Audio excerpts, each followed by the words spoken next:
বিসমিল্লাহির রহমানির রহিম।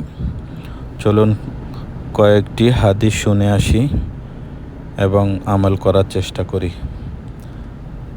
নবী করিম সাল্লাল্লাহু আলাইহি সাল্লাম বলেন, জান্নাতে রাইয়ান নামক একটি দরজা আছে। এই দরজা দিয়ে কিয়ামতের দিন রোজা পালনকারীরাই প্রবেশ করবেন।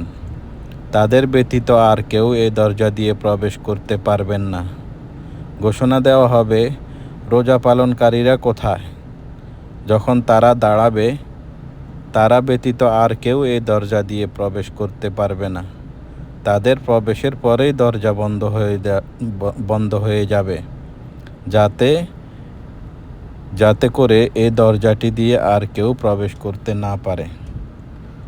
আলহামদুলিল্লাহ, আমরা সবাই অবশ্যই রোজা পালনকারী। আমরা সবাই ইনশাআল্লাহ এই দরজা দিয়ে প্রবেশ করব। আরেকটি হাদিসে আছে, আবু হুরায়রা রাদিয়াল্লাহু তাআলা আনহু থেকে বর্ণিত, রাসূলুল্লাহ সাল্লাল্লাহু আলাইহি সাল্লাম বলেছেন, যখন রমজান আসে তখন জান্নাতের দরজাসমূহ উন্মুক্ত করে দেওয়া হয়।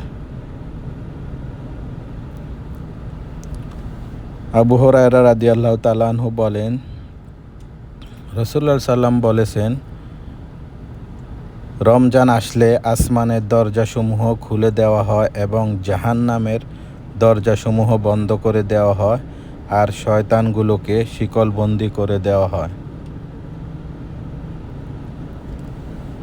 অন্য আরেকটি হাদিসে আছে, রাসূলুল্লাহ সাল্লাল্লাহু আলাইহি সাল্লামকে বলতে শুনেছি, যখন তোমরা চাঁদ দেখবে তখন সওম রাখবে, অর্থাৎ রোজা রাখবে। আবার যখন তা দেখবে, অর্থাৎ চাঁদ দেখবে, তখন ইফতার করবে। আর যদি আকাশ মেঘলা থাকে তবে সময় হিসাব করে 30 দিন পূর্ণ করবে। ইয়াহইয়া ইবনে বুকাইর রাহমাতুল্লাহ রাদিয়াল্লাহু তাআলা আনহু ব্যতীত অন্যান্য সূত্রে বর্ণনা করেন, নবী করিম সাল্লাল্লাহু আলাইহি সাল্লাম কথাটি বলেছেন রমজানের চাঁদ সম্পর্কে।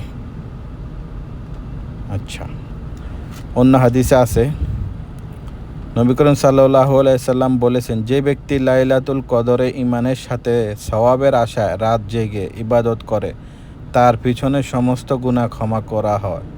আর যে ব্যক্তি ঈমানসহ সওয়াবের আশায় রমজানের সিয়াম পালন করে, তারও অতীতের সমস্ত গুনাহ মাফ করে দেওয়া হয়।